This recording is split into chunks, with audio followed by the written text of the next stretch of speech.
Hello student, कैसे हैं आप सभी। स्वागत है आपका बीपीएससी के मेंस आंसर राइटिंग प्रोग्राम में। आज हम लोग की चर्चा का विषय रहेगा लास्ट 20 ईयर से बीपीएससी ने किस प्रकार के प्रश्न पूछे हैं, किस प्रकार के क्वेश्चन पूछने की परंपरा रही है, किस सेक्शन से कितने प्रश्न आए हैं। इन सभी मुद्दों के ऊपर एक आपकी अंडरस्टैंडिंग को डेवलप करना। सिलेबस बहुत बड़ा तो नहीं है, लेकिन सिलेबस का जो एक मल्टी डायमेंशनल एरा है वो कई सारे क्षेत्रों में बटा हुआ है। उनमें से हमको किन चीजों के ऊपर फोकस करना है और क्या चीजें पढ़नी है, क्या चीजें छोड़नी है। जीएस के फर्स्ट पेपर में हम थोड़ा सा एनालिसिस करना चाहेंगे। लगभग 43 से 69 तक जो भी साल होता है आप कैलकुलेट कर ले। बीपीएससी का ट्रेंड थोड़ा सा ऐसे चलता है, 61वीं 62वीं। उनमें क्या है, सबसे पहले बात करते हैं पेपर फर्स्ट के बारे में। पेपर फर्स्ट में जैसा आप सब जानते हैं आर्ट एंड कल्चर, कला और संस्कृति आता है। अब कला और संस्कृति के कई सारे मानक हैं, जैसे मौर्य कला, जैसे मौर्य कला के बाद पाल कला, पाल कला के बाद मधुबनी कला, पटना कला वगैरह वगैरह। Everybody known about it. 23 से 22 23 24 जो भी हो, सिलेबस बदला है। अब वर्ड लिमिट स्ट्रक्चर भी बदल गए हैं और प्रश्न पूछने का तरीका भी बदल गया। मतलब आईएएस के आर्ट एंड कल्चर में जो चीजें आप पढ़ते थे या पढ़ते हैं वो चीजें बीपीएससी में भी इंपॉर्टेंट हो गई, तो उन चीजों के ऊपर भी आपको ध्यान देना पड़ेगा। जैसे भारत का मंदिर निर्माण कला, भारत की चित्रकला, भारत की उत्तर भारत की मंदिर शैली, दक्षिण भारत की मंदिर शैली, या कठपुतली कला, या बिहार के संदर्भ में कहें तो टिकली कला। इतने नए तरह के डायमेंशन जुड़े हैं। थोड़ा सा पुराने डायमेंशन के ऊपर ध्यान दें तो जैसे पाल कला है, सबसे ज्यादा पढ़े जाने वाले बिहार से टॉपिकों में ये 3 साल लगातार आया। अब 3 में कौन है आप देख सकते हैं। फिर आया पटना कलम, ये भी लगातार देखिए पूछने की परंपरा रही है। एक आता है तो दूसरा जाता है। जैसे एक ट्रेंड और भी है, इस बार पाल कला आ गया तो मौर्य कला आएगा, मौर्य कला आ गया तो पाल कला नहीं आएगा, या मौर्य कला आ गया तो पाल कला आएगा। ऐसे करके हम लोग भी मेंस को लिखते थे, लगभग सभी बच्चे ऐसे ही तैयारी करते हैं। फिर मौर्य कला से जुड़े हुए इतनी चीजें लगातार देख रही हैं। फिर आर्ट एंड कल्चर में सिर्फ इतना ही नहीं पढ़ना, और भी कई चीजें पढ़नी है। फॉर एग्जाम्पल मंदिर निर्माण कला, उत्तर भारत की निर्माण कला, दक्षिण भारत की निर्माण कला, क्षेत्रीय राज्यों की निर्माण कला और बिहार से जुड़ी कठपुतली कला। ये सारे डायमेंशन मैंने अपनी इस पुस्तक में शामिल किए हैं। ध्यान रखिएगा, ये मेंस आंसर राइटिंग के ऊपर पुस्तक है, देख सकते हैं। लगभग एबव 500 क्वेश्चन की फॉर्मेटिंग इसमें मैंने दी है। फिर उसके बाद से आइए मॉडर्न इंडिया में रिवोल्ट आते हैं। मॉडर्न इंडिया में रिवोल्ट का मतलब एक होता है ट्राइबल मूवमेंट, दूसरा है पीजेंट्री मूवमेंट, तीसरा होता है 1857 का रिवोल्ट। ये 3 चीजें आती हैं, मतलब विद्रोह और क्या नाम है, जन विद्रोह या कुछ और भी आप कह सकते हैं। तो लगभग संथाल विद्रोह, मुंडा विद्रोह, जनजातीय विद्रोह, घूम फिर के ये चीजें आती जरूर हैं। प्रश्न पूछने का तरीका अलग होता है। क्या सामान्य कारण बताइए, संथाल विद्रोह और मुंडा विद्रोह में कंपेयर करिए। फिर आता है ईसाई मिशनरियों की भूमिका क्या रही। फिर आता है अंग्रेजों के इकोनॉमिक पॉलिसी का क्या रोल रहा। ऐसे अलग अलग रूप में आते हैं। मतलब एक आप संथाल विद्रोह, माफ करें, एक आप ट्राइबल रिवोल्ट पढ़ते हैं तो उसमें संथाल भी है, उसमें मुंडा भी है, उसमें पूरा का पूरा जनजातीय विद्रोह भी है, और थोड़ा सा एनसीईआरटी में जो चीजें दी गई हैं उनके ऊपर भी आपको ध्यान देना पड़ेगा। ध्यान रखिएगा, नई एनसीईआरटी में जैसे झूम की खेती, उनका क्या रहा, जैसे नील की खेती ने बिहार के सोसाइटी में क्या चेंज लाया, ये नई एनसीईआरटी में दिया है। तो इसको आप कैसे इग्नोर कर सकते हैं। एक बार तिनकठिया पूछा जा चुका है, दूसरी बार पूछा जा चुका है बिहार से जो जाने वाले माइग्रेटेड लोग हैं उनके बारे में पूछा जा चुका है। तो अगली बार वो तमाम तरह के प्रश्न पूछे जाने की पूरी संभावना रहती है, जो कि नई और पुरानी दोनों एनसीईआरटी में दिया हुआ है। आप उनको इग्नोर नहीं कर सकते कि भाई चलो संथाल पढ़ ले, मुंडा पढ़ ले, हो गया काम। ऐसा नहीं है, पूरा का पूरा सिलेबस आपको कवर करना पड़ेगा।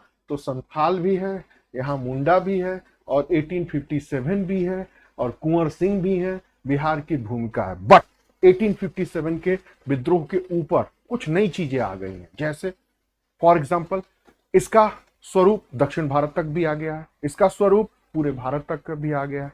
और यह भी कहा जा रहा है कि 1857 के विद्रोह के पहले कई अन्य और विद्रोह भी हुए हैं। इनफैक्ट बिहार में भी हुए, फतेह शाही राजा का विद्रोह, हथुआ स्टेट नाम सुने होंगे, 1773 के आसपास, वॉरेन हेस्टिंग्स के आसपास, ये पहला विद्रोह माना जाता है।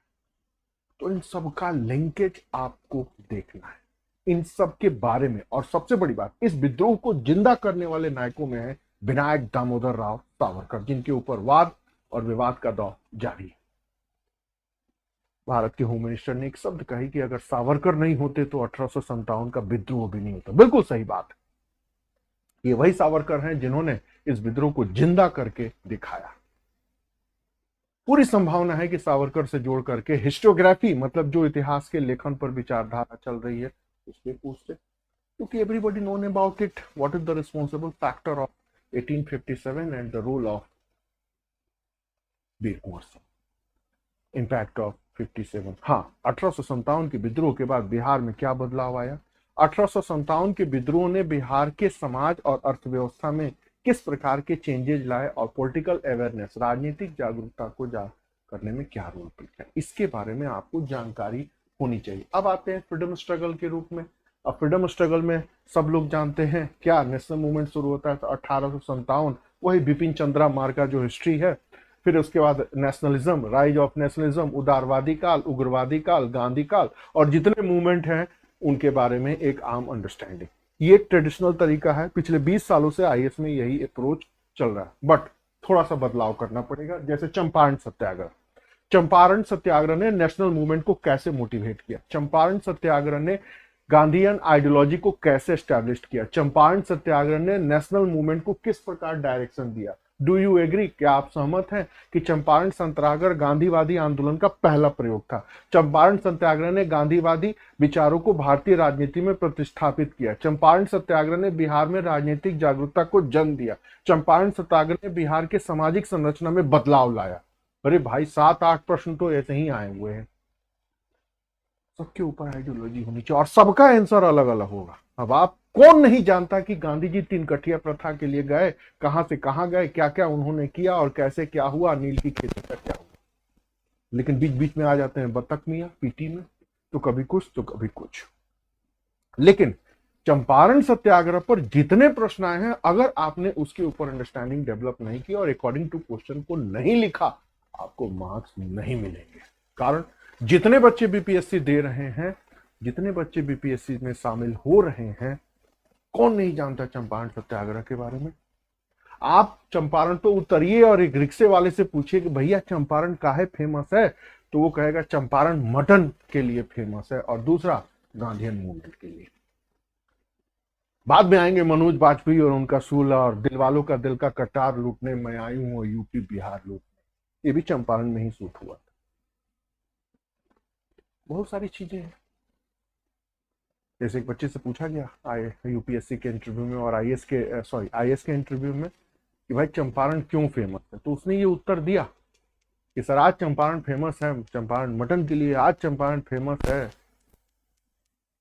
अपने अहुना मटन के लिए, चंपारण फेमस है गांधीयन मटन के लिए, और चंपारण फेमस है मनोज वाजपेयी और प्रकाश झा के लिए। हालांकि चंपारण में 2 तरह का, ईस्ट और वेस्ट, उसकी चर्चा वाल्मीकि नगर वगैरह भी है, लेकिन हर तरह का है। सत्याग्रह भी है, फिर उसके साथ साथ कुछ अन्य और भी चीजें हैं। राष्ट्रीय आंदोलन में आइडियोलॉजी बेस्ड प्रश्न आते हैं, जैसे नेहरू, गांधी, टैगोर, अंबेडकर। नई एंट्री मारी है सरदार पटेल, नई एंट्री मारी है विनायक दामोदर राव सावरकर, नई एंट्री मारी है विनायक दामोदर सावरकर के बाद मदन मोहन मालवीय, नई एंट्री मारी है श्यामा प्रसाद मुखर्जी। उनको कैसे इग्नोर मारेंगे?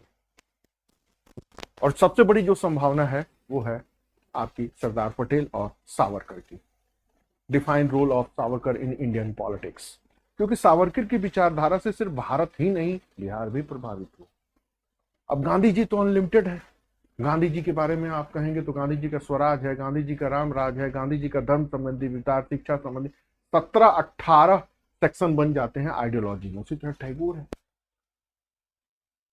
टैगोर के स्वदेशी वस्त्र के ऊपर विचार, टैगोर के राष्ट्रवाद के, टैगोर का अंतरराष्ट्रवाद, या टैगोर गांधी के विचारधारा में तुलनात्मक अध्ययन। सब लोग गांधी और नेहरू पढ़ लेते हैं। अरे भाई क्या गांधी नेहरू में सांप्रदायिकता के बारे में, धर्मनिरपेक्षता के बारे में, राज्य के बारे में, आर्थिक नीति के बारे में, समाज के बारे में, जाति के बारे में, धर्म के बारे में, दोनों लोगों के कंपेयर कर। अरे भाई ये पुराना प्रश्न हो गया, अब इससे प्रश्न नहीं आने वाले। प्रश्न तो आएंगे। अब इमरजेंसी पिक्चर आई है।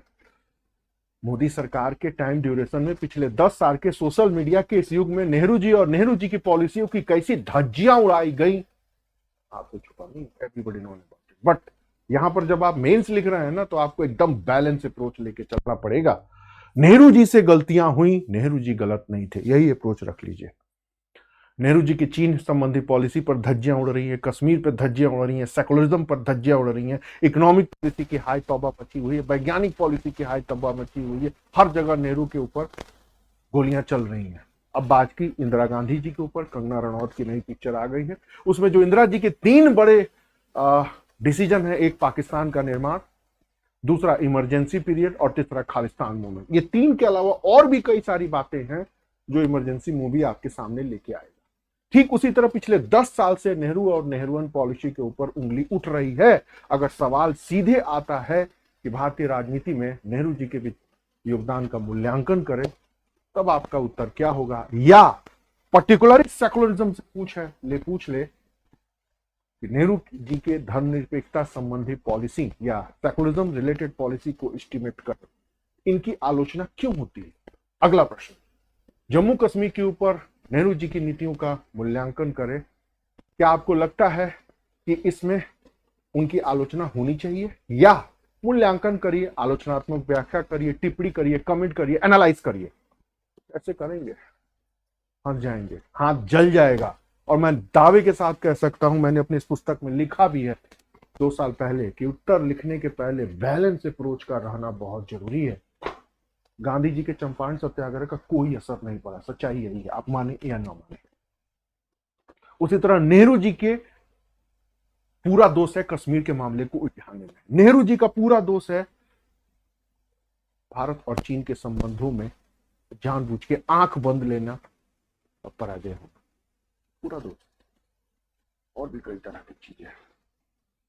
तो नेहरू जी लगातार 10 साल से चर्चे में है और प्रश्न भी अलग अलग आता है। तो गांधी और नेहरू तो आपने पढ़ लिया है, जरा नेहरू की सेकुलरिज्म की आलोचना करके दिखाइए, जरा नेहरू का ओवरऑल बैलेंस एस्टिमेट करिए। यही बातें इसमें विशेष रूप से फॉर्मेट के रूप में समझाई है और कुछ मैटर इसमें रखा भी है। ये पर्टिकुलरली 6 किताबें बीपीएससी से आ रही हैं, 3-4 आ चुकी हैं, 1-2 और आने वाली। उसी तरह डॉक्टर अंबेडकर, पूरे भारतीय राष्ट्रीय आंदोलन में डॉक्टर अंबेडकर अंग्रेज समर्थक रहे हैं, कहीं राष्ट्रीय आंदोलन में शामिल नहीं हुए, और भी कई तरह की बातें। कैसे भूमिका का मूल्यांकन करेंगे? उसी तरह सावरकर, आज बीजेपी जिसकी बुनियाद पर खड़ी है वो सावरकर ने एक कॉन्सेप्ट दिया था कि यह देश संस्कृति से चलेगा, संविधान से नहीं, कल्चरल स्टेट का। और दूसरा है कांग्रेस का कॉन्स्टिट्यूशनल स्टेट का। तो लड़ाई अभी भी चल रही है मनुस्मृति वाया संविधान में। तो मनुस्मृति इंडिकेटर है कल्चरल स्टेट का, सांस्कृतिक राज्य का, या भारत के धार्मिक राज्य का, या हिंदू राष्ट्र का, भले हो या ना हो। लेकिन प्रश्न आ गया, दावे के साथ कहता हूं, लिख नहीं पाएंगे। जेपी भी है।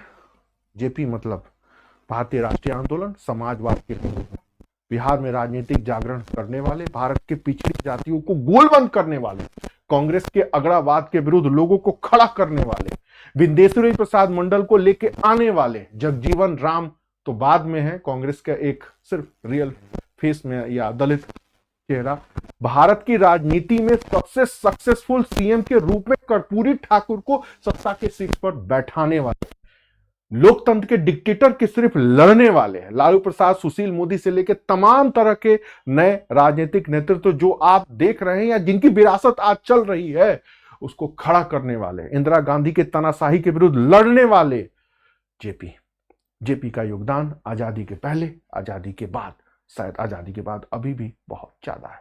समाजवाद की विचारधारा ने ही बिहार में पॉलिटिकल अवेयरनेस को लाया और जाति और राजनीति के मजबूत गठबंधन को खड़ा किया, जिसका परिणाम सामाजिक न्याय के रूप में आज दिखाई देता है। बहुत बड़ी भूमिका है। आगे भी इनसे प्रश्न आएगा। शिक्षा पर आता ही है। अब थोड़ा और आते हैं, क्या नाम है, हिस्ट्री एंड रिलेटेड थॉट्स के ऊपर गांधी जी की भूमिका का मूल्यांकन करिए, राष्ट्रीय आंदोलन में विचारधारा पर कमेंट करिए, अंग्रेजों के क्या इम्पैक्ट पड़े वो भी पढ़िए। ये तो बिहार स्पेशल चीजें हैं, लेकिन इसके अलावा और भी बहुत चीजें होती हैं। Establishment of British empire, impact of British empire, policy of British empire, national movement and major ideology, ये 5 सेक्शन हैं। इन 5 सेक्शनों से हर बार आईएएस में प्रश्न आते हैं और बीपीएससी में भी आते हैं। समाज सुधार के बारे में, समाज सुधार में आर्य समाज ने बिहार के राजनीतिक जागरण में क्या कंट्रीब्यूट किया। Yes, everybody known about it, permanent settlement, ryotwari and Mahalwari, लेकिन बिहार में अंग्रेजों की इकोनॉमिक पॉलिसी का क्या इंपैक्ट पड़ा। Everybody known about it, Naoroji's deindustrialization policy या धन का बहिर्गमन या भी औद्योगिकरण पॉलिसी। बट बिहार में लघु कुटीर उद्योग, बिहार का मतलब बिहार और झारखंड, अंग्रेजों की आर्थिक नीतियों से बिहार के ग्रामीण क्षेत्रों पर क्या प्रभाव पड़ा, सबको बिहार से जोड़ना होगा। और आप लोग सोचते हैं कि कोई पर्टिकुलर बुक ले लेंगे, पढ़ लेंगे, तो आंख खोल के जरा देख लीजिए, इस किताब को एक बार उठाइए, हिस्ट्री के 100-150 प्रश्न हैं और जरा लिख के देख लीजिए। यही चीजें हम आपके साथ करना चाहते हैं कि आप हमसे जुड़े। कंटेंट की कमी नहीं है, बट मेन प्रॉब्लम है राइटिंग की। राइटिंग करिए, जुड़िए, अपनी कॉपी को लिखिए और अकॉर्डिंग टू प्रश्न, अकॉर्डिंग टू क्वेश्चन आपका आंसर है या नहीं है, इसके बारे में जज करिए लगातार मेंटोर में। अब बात करते हैं, क्या नाम है, थोड़ा सा स्टैटिस्टिक की। तो 3 तरह के हैं, लाइन ग्राफ, पाई ग्राफ, बार ग्राफ। कब कब आया ये आपके आंखों के सामने है, देख लीजिए, तो फिर थोड़ा सा समझ में आ जाएगा। लेकिन जो बातें हमने आपसे कही हैं या जो बातें मैं कहना चाहता हूं, प्रॉब्लम कंटेंट का नहीं है, प्रॉब्लम है राइटिंग का। प्रॉब्लम है राइटिंग में आप क्या लिख रहे हैं। जैसे 1-2 उदाहरण मैं आपको सामने बेहद नॉर्मल रूप में रखता हूं, हालांकि वीडियो पे पड़ी हुई है। गांधी जी के बारे में मैंने बता दिया, सुभाष चंद्र बोस भी हैं अभी लाइन में। बीजेपी के 10 साल के कार्यकालों में राष्ट्रीय आंदोलन से जुड़े हुए ऐसे कई नायक हमारे सामने आ गए हैं जिससे गांधी जी और नेहरू जी की लंबाई, चौड़ाई, मोटाई या चौहद्दी कम होने लगी है। या बिपिन चंद्र मार्का जो पिछले 20 सालों से आईएएस का वर्चस्वकारी स्वरूप में प्रश्न पूछे जाते थे, या पीसीएस में उनका दायरा भी सिमट रहा है। एग्रीकल्चर सेक्टर लेते हैं, कृषि का वाणिज्यीकरण। बट कृषि के वाणिज्यीकरण, कमर्शलाइजेशन ऑफ एग्रीकल्चर से बिहार में असर पड़ा क्या।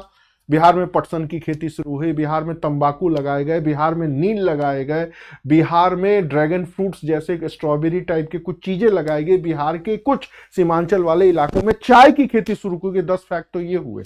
ये सारे फैक्ट आपके आंसर में होने चाहिए, नहीं रहते। अब बताइए मार्क्स कैसे मिलेगा। अभी तो सिर्फ ये हिस्ट्री एंड कल्चर का है। जिस तरह सारी किताबें मैंने देखी, टिकुली कला से जुड़े हुए बिहार के धरोहर को पद्मश्री मिला है। अब पद्मश्री मिला है या पद्म विभूषण, दोनों में से शायद, मतलब पद्म पुरस्कार मिले हैं बिहार में। टिकुली कला का कब ओरिजिन हुआ, टिकुली कला कितने प्रकार की होती है, बिहार में टिकुली कला का कला और संस्कृति में क्या योगदान है, क्या कंट्रीब्यूशन है। अभी वर्तमान में टिकुली कला को मोटिवेट करने में बिहार सरकार का कौन सा कल्चरल ऑर्गेनाइजेशन रिस्पॉन्सिबल है, उसके अध्यक्ष कौन है और उसको जो पुरस्कार मिला है। इसके अलावा बिहार की अर्थव्यवस्था में, बिहार के कुटीर उद्योगों के संचालन में टिकुली कला का क्या योगदान है। 9 से 10 पॉइंट्स बनते हैं। और आई थिंक मेंस की जितनी भी मैंने किताबें देखी या बिहार स्पेशल रिलेटेड बुक्स, कहीं नहीं है। यही 1-2 प्रश्न अगर छूट गया तो आप खुद सोचते हैं आप रेस से बाहर हैं। हम कुछ भी नया नहीं पढ़ाने वाले, सब चीज मार्केट में है। हाँ, हम फोकस करेंगे मेंस आंसर राइटिंग पर। ये किताब हालांकि आईएएस की है और हम फोकस करेंगे उत्तर कैसे लिखे मेंटोरशिप के ऊपर। जितने भी सक्सेसफुल कैंडिडेट हैं उन्होंने एक बात कही है कॉमन। क्या कही है? हमने मेंटोरशिप लिया, हमने पढ़ा, हमने लिखा, हमने अपनी कमियों को जाना, हमने अपनी कमियों को सुधारा और तब हमारी रैंक लगी। बिहार से जो शुभम बबुआ टॉप किए थे ना, पहली बार 700 के रैंक पर आए और अगली बार टॉप किए। उन्होंने भी यही बात कही थी कि जितना पढ़ना था मैंने पहले साल पढ़ लिया, अगले साल मैंने सिर्फ लिखा। तो अगर ये बात आपकी समझ में आ जा रही है तो जुड़िए हमारे साथ। नहीं तो बहुत सारे लोग मोटिवेटर हैं जो ऊर्जा देते हैं, जो आपको रोज रोज ज्ञान देते हैं, आप उनको देखिए, मर्जी आपकी। Thank you.